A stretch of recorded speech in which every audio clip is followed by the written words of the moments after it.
దేశవ్యాప్తంగా ఎన్డీఏ హవా కనపడుతోంది. 295 స్థానాల్లో ఆధిక్యం కనబరుస్తోంది. అయితే 400 స్థానాలే లక్ష్యంగా ఎన్డీఏ కూటమి స్టార్ క్యాంపెయినర్గా మోడీ అన్ని స్టేట్స్లో కూడా ఆయన పర్యటించారు.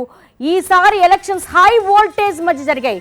ప్రతి రాష్ట్రానికి సంబంధించి కూడా ఆయన ఒక స్టార్ క్యాంపెయినర్గా ఉండి ఆ రాష్ట్రానికి సంబంధించిన అనేక అవినీతి అంశాలు కావచ్చు, అలాగే పేదరికం గురించి కావచ్చు, అక్కడ ఉన్నటువంటి ప్రభుత్వం చేస్తున్నటువంటి యాంటీ ఇన్కంబెన్సీ కావచ్చు, వీటన్నిటినీ కూడా ఆయన అడ్రస్ చేస్తూ పెద్ద ఎత్తున ప్రచారం నిర్వహించారు.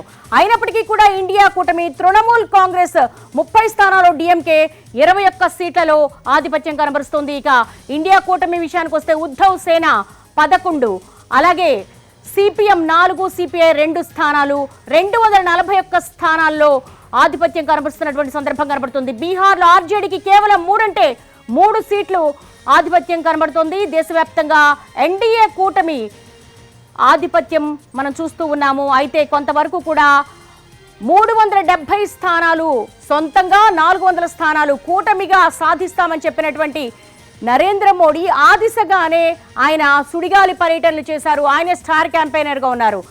దేశంలో ఎప్పుడూ లేని విధంగా, భారతదేశ ఎన్నికల చరిత్రలో ఎప్పుడూ లేని విధంగా రిజర్వేషన్ల అంశాన్ని టచ్ చేశారు. అలాగే రాజ్యాంగానికి సంబంధించి రాజ్యాంగం ప్రమాదంలో పడబోతుంది అంటూ కూడా క్యాంపెయిన్ నిర్వహించారు. మత ఆధారిత రిజర్వేషన్లకు సంబంధించి కూడా టచ్ చేశారు. అగ్నివీర్ పథకాలకు సంబంధించి కూడా టచ్ చేశారు. అలాగే పంజాబ్ ఎలక్షన్ సందర్భంగా మాజీ ప్రధాని మన్మోహన్ సింగ్ ప్రజలను ఉద్దేశించి కూడా ఆయన ఒక లేఖను కూడా రాశారు.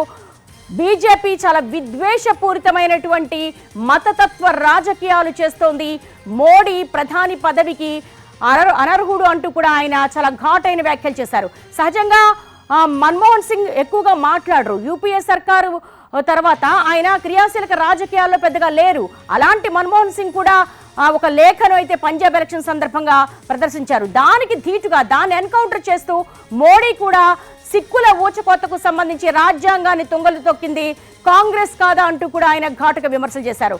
మొత్తానికైతే మనం చూస్తున్నాము 295 స్థానాల్లో ఎన్డీఏ కూటమి ఆధిపత్యం కనబరుస్తున్నప్పటికీ కూడా ఇండియా కూటమి 230 సీట్లలో తన ఆధిక్యాన్ని కనబరుస్తుంది. ఒక రకంగా చెప్పాలంటే ఇది ఎన్డీఏకు అలార్మింగ్ సిచ్యువేషన్ అని చెప్పుకోవచ్చు. ఎందుకోసం అంటే ఇండియా కూటమిని చాలా తక్కువ అంచనా వేసింది. వీళ్ళలో ఐక్యత లేదని, వీళ్ళు ఒక ప్రధాని పదవికి సంబంధించి కూడా ప్రధాని అభ్యర్థి ఎవరో కూడా చెప్పలేకపోయారని చాలా వరకు కూడా క్యాంపెయిన్ చేసిన సందర్భం ఉంది. ఇటు ఇండియా కూటమి కూడా మతతత్వ రాజకీయానికి సంబంధించి, అలాగే ముఖ్యంగా రాజ్యాంగానికి సంబంధించి, రిజర్వేషన్లకు సంబంధించి కూడా చాలా వరకు కూడా ప్రచారం చేసింది. అయినప్పటికీ కూడా ఇండియా కూటమికి సంబంధించి కూడా మనం చూస్తున్నాము, తృణమూల్ కాంగ్రెస్ 30 స్థానాల్లో, డిఎంకే 21 సీట్లు, అలాగే ఉద్ధవ్ సేన 11, ఎన్సీపీ పవార్ 5 సీట్లలో తన ఆధిపత్యాన్ని కనబరుస్తున్నారు. ఇండియా కూటమి సిపిఎం 4, సిపిఐ 2 స్థానాలు.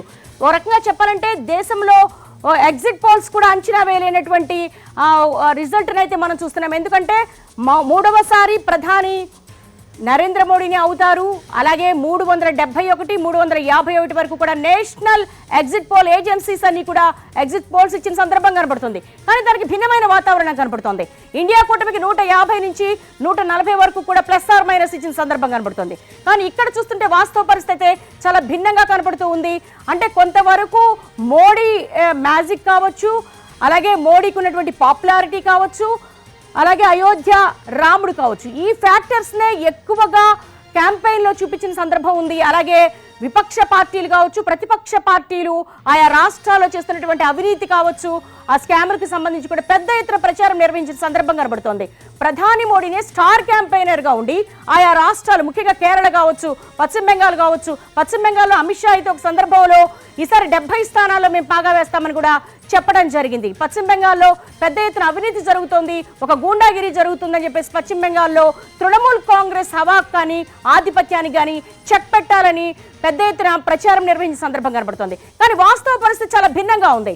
ప్రస్తుతం మనం చూస్తూ ఉన్నాము 2024 సార్వత్రిక ఎన్నికల సమరంలో ఇండియా కూటమికి 150, అలాగే 140 ప్లస్ ఆర్ మైనస్ అనే ఎగ్జిట్ పోల్స్ ఇచ్చాయి. కానీ దానికి భిన్నమైన వాతావరణం అయితే ఖచ్చితంగా కనపడుతోంది.